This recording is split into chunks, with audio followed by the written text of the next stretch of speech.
పేదవాడు కడుపు నింపుకోవటం కోసం తెగిస్తాడు, ధనవంతుడు ఆధిపత్యం కోసం తెగిస్తాడు. కానీ మధ్యతరగతి వాడు ఈ రెండూ చేయలేక సర్దుకుపోయి బ్రతికిస్తాడు.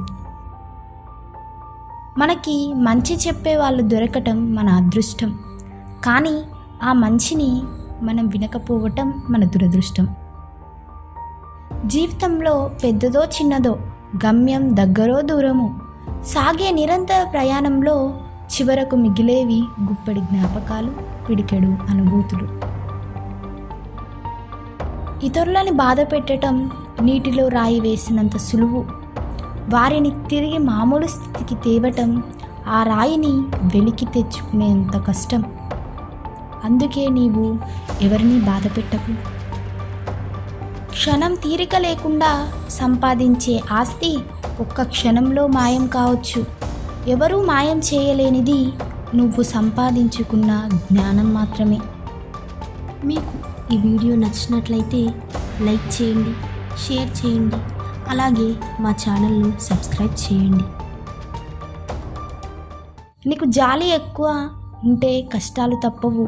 అందుకే కనిపించిన ప్రతి వారి మీద జాలిపడి ఉన్నది కరిగించుకోకు. నీ బాధలో భాగం పంచుకోలేని మిత్రుడు నీ విజయంలో భాగంగా మారతాడని ఎప్పుడూ అనుకోవద్దు. మీరు ఒంటరిగా ఉన్నారని ఎవరికీ చెప్పకండి, ఎందుకంటే అలా చెప్పిన ప్రతిసారి మీతో మీరు ఒంటరిగా ఉన్నట్లు ఒప్పుకోవాలి. ఎవరూ లేకపోతే మీకు మీరే స్నేహితుడుగా ఉండండి, అంతేకాని ఒంటరిగా మాత్రం కాదు. మీరు కష్టంలో ఉన్నప్పుడు ఒక్కసారి సహాయం చేసి తరువాత 10 మందిలో 100 సార్లు సహాయం చేశాం అని చెప్పుకునే వాళ్ళ దగ్గర ఇంకోసారి సహాయం తీసుకోకండి. అబద్ధంలో ఉన్న భయం కంటే నిజంలో ఉండే ధైర్యం గొప్పది. తప్పుడు మార్గంలో వచ్చే ఆనందం కంటే నిజాయితీతో వచ్చే గర్వం గొప్పది. మీకు ఈ వీడియో నచ్చినట్లయితే లైక్ చేయండి, షేర్ చేయండి, అలాగే మా ఛానల్ను సబ్స్క్రైబ్ చేయండి.